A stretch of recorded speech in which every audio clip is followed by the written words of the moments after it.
Okay, so today we'll talk about free breathing fascicle angle shot implementations of KISS for detecting vascular stenosis in the pelvis and abdomen. Fortunately, Dr. Vargas could not be here, so I'll present on his behalf. So these are our collective disclosures. So as you've heard throughout the day or maybe yesterday, balanced steady-state free precession quiescent interval single shot or KISS MRA is a non-conscious enhanced MRA technique that's available at 1.5 and 3 Tesla and provides a diagnostic accuracy that is similar to contrast enhanced MRA and CTA for detection of peripheral arterial disease. However, the standard balanced SSFP KISS technique requires multiple breath holds when imaging the abdomen and the upper pelvis to avoid respiratory motion artifact. Another drawback of balanced SSFP KISS is that it is sensitive to off-resonance artifacts, and this is more of an issue at 3 Tesla where off-resonance is greater. And so to address these limitations, we investigated 2 prototype free-breathing flash-based KISS techniques, one using a radial case-based sampling trajectory and another using a Cartesian trajectory. So the aim of this work was to evaluate the image quality and diagnostic accuracy in the pelvis and abdomen of free-breathing flash-based KISS techniques in comparison with standard KISS in patients with PAD using CTA as a reference. So these are their general methodology. 27 patients with PAD were included in this study. Imaging was done on a 3T system with these imaging parameters for the MR, and lower extremity CTA was used as a reference exam. So just kind of a pictorial summary of the various acquisitions that were collected in the study and the areas of coverage. So we ran our standard balanced SSFP KISS, 10 stations, and the more prototype flash-based KISS techniques only in the pelvis and abdomen. These are the areas where respiratory motion is more of an issue, and we obviously had the CTA to compare to.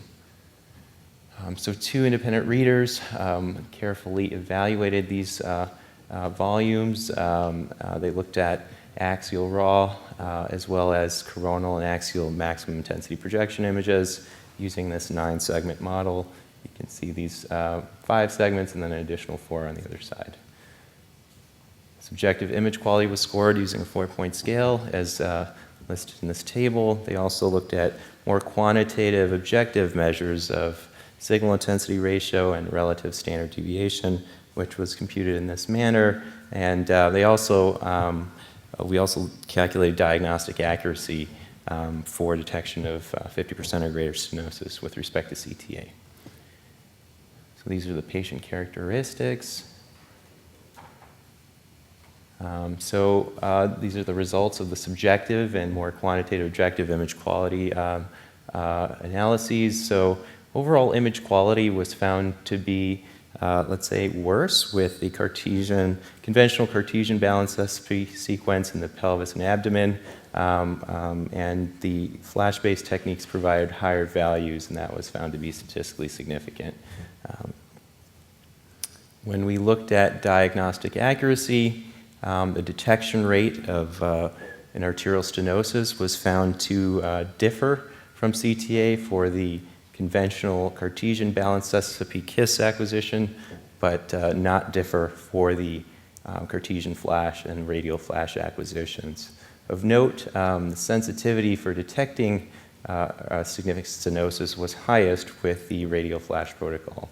And some of the intermodality agreement with CTA and inter-reader agreement was best with this radial flash acquisition. So here's just one example, a patient who happened to have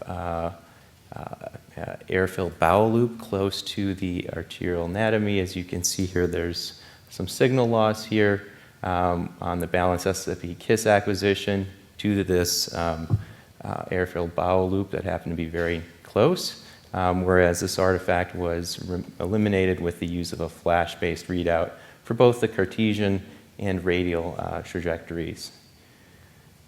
Here's another patient example. This patient happened to have metallic fixation pins on the right side. And CTA is shown here.